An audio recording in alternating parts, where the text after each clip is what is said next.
Hello. Hi, do you want to come over for a beer and catch the game? Not right now. I'm helping my neighbor build raised beds so she can start gardening. Why would anybody bother gardening? It's far too much work considering how cheap and available food is. Even if you think food is cheap, there are many people who cannot afford to eat healthy in our own neighborhood. The cheapest foods, things like processed meats and starches, are often all they can afford. Wholesome vegetables are a luxury. You are also making the assumption that food will always be this cheap and available. Preparing for hard times is never a wasted effort. That's not an assumption. Globalization allows us to eat anything we want at a reasonable price. So what happens to globalization and our food supply once we reach peak oil? Oh, great, you're on about peak oil again.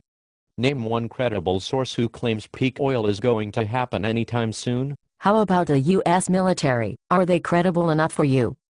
A recent report states that by 2012 oil supply will not meet demand, and by 2015 we will be short by 10 million barrels of oil a day. Okay, but we're rich, we can just outbid the poor countries for the remaining oil. In some cases we may be able to do that, but don't forget that these are the very countries we are buying cheap food from. They will also need oil to grow food and ship it to us.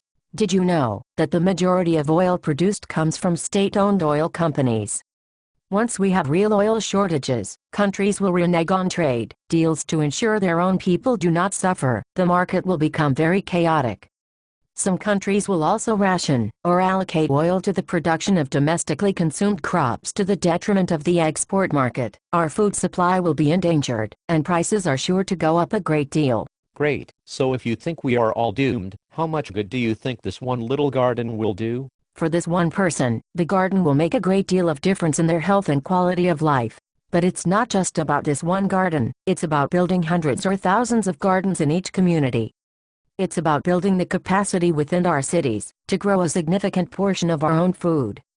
No one is doomed if aware of the changes coming and prepared for them. That's why I'm working with Transition York Region on this garden building project. What is Transition York Region? It's part of the Transition Towns Network. Groups of like-minded people joining together to build resilient communities able to meet more of their needs locally. There are many possible shocks communities could face in the future, like peak oil, economic recessions, and the effects of climate change. I guess that would be important to some people, but I don't even like vegetables. There are many other initiatives taking place in transition towns other than just gardening. You could learn to cook with the sun, preserve food, insulate your home, learn other useful skills, or build a better community through arts and cultural activities. So I take it this means you're not coming over for beer? I see that you don't take this threat seriously. Did you know that 2 years ago there was a hop shortage, and even today it's almost impossible to buy local hops in Ontario? No hops? That means no beer. Exactly, no beer. You may not like vegetables, but growing hops for yourself and other local beer lovers is a valid way to build local resiliency. Not only does it ensure you have the hops needed to brew your own beer, it also creates a cottage industry that might prove useful in case of financial problems. You and others could form a beer brewing work group, have taste contests, and teach brewing. You could become a very popular and valuable member of a post-carbon community. When building resilient communities, you often find that the things that need to be done are also things you already like to do.